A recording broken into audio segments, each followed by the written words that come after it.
And then the birds approached another valley.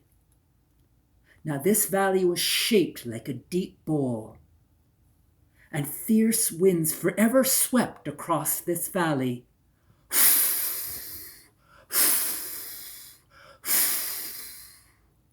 Winds so fierce, they tore the branches from the trees. Winds so fierce, they tore the very trees from their roots. Winds so fierce, they, like paper, tore the rocks and stones in this valley to shreds.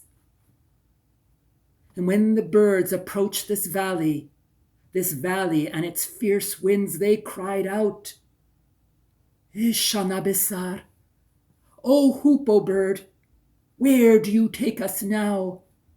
How will we ever pass through this valley with those fierce winds? Winds so fierce they will tear the wings from our bodies. Winds so fierce they will tear our very bodies in two. But the hoopoe turned to all the birds who were following her and said this, Brothers and sisters of the air, now we approach Estinya.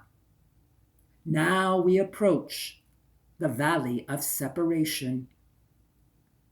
In this valley, you will learn to separate yourselves from everything you think you cannot do without.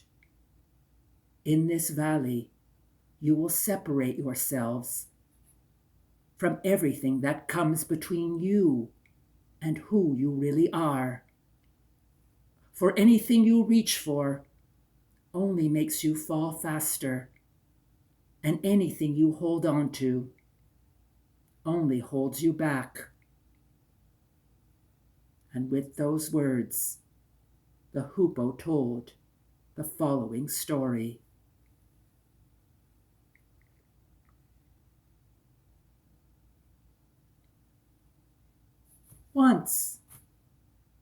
Once there was a fly that kept bragging and bragging and bragging.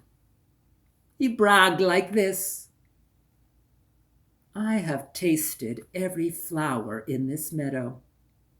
I have tasted every blade of grass in this meadow. I have tasted every leaf of every tree that surrounds this meadow. And he bragged and bragged like this, bragged so much that he annoyed his brother flies. Annoyed them so much that one of them came before the fly one day and said this, Baradar, brother, what you say is true. You have tasted more of this meadow than any of us could hope for. But have you ever asked yourself why all this time, not once had you tasted the sweetness of honey? Well, at that moment, a terrible longing came to the fly, a terrible longing to taste the sweetness of honey. And so from that moment, he vowed he would go out and seek but a drop of honey. But alas, in that meadow there was no honey to be found. And how far he had to travel, far beyond the meadow, how far he had to travel to find honey. And after such long travels, finally he came upon a beehive. And he made his way to the entrance of the beehive. But there, standing at the entrance, was a bee who sternly looked down at him. And the fly turned to the bee and he said, Zamburaga, Mr. Bee, please, I have come far away. Please let me in so that I may be able to taste but a mouthful of your sweet honey. The bee turned to the fly and he said, Our honey does not come by easily. It is after much toil and much worry that we make our honey. Our honey isn't just for anybody. Our honey is just not for a mere stranger. If you wish to taste of our honey, you must first pay the appropriate tribute. Go out and seek a grain of barley, and with that tribute, I will allow you to enter the beehive and finally taste the taste of honey you long for so much. Well, then the fly went out into the world to seek a grain of barley. And how far he had to travel. How far he had to travel to come upon a barley field. And when he had that grain of barley, how closely he held that grain of barley against his chest. And he couldn't wait to return. Couldn't wait to return to that beehive. And when he did, he proudly presented that grain of barley. And the bee smiled back at him, stepped aside, and said to the fly, "August sir, now you may enter. Now you may enter and take as much honey as you wish." And so the fly flew into the beehive. How dark it was inside, with all its winding corridors. But then he found one corridor that led to a chamber. And as he approached the entrance of that chamber, he sensed an aroma that came from that chamber. An aroma so enchanting. Surely here was where the honey was to be found, he thought to himself. And he darted into that chamber. And in that chamber there was a golden pool. And the fly dived into that golden pool. And he tasted. Finally, he tasted the sweetness of honey.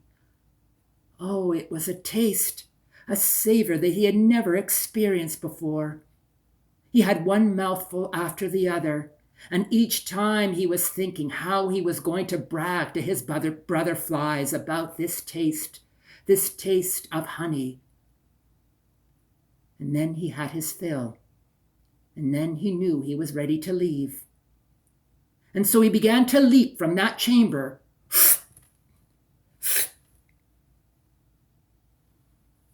Until he realized that he could not move. For in that chamber, he was chained down by countless golden chains of honey. And at that moment, the bee understood that he would remain in that dark chamber. He would remain in that dark chamber forever. And then the bee said to himself, then the fly said to himself, this: for one grain of barley, I received the taste of honey. And yet now I would give 2 grains of barley. I would give 2 grains of barley to never having tasted ever the sweetness of honey.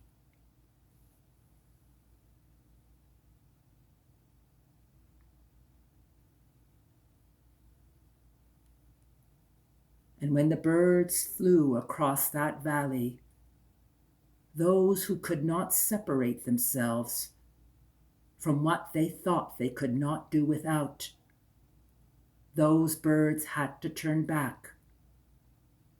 But the birds who saw in their separation a meeting place with their beloved, those birds were able to continue to follow the hoopoe bird as she flew across the azure blue sky.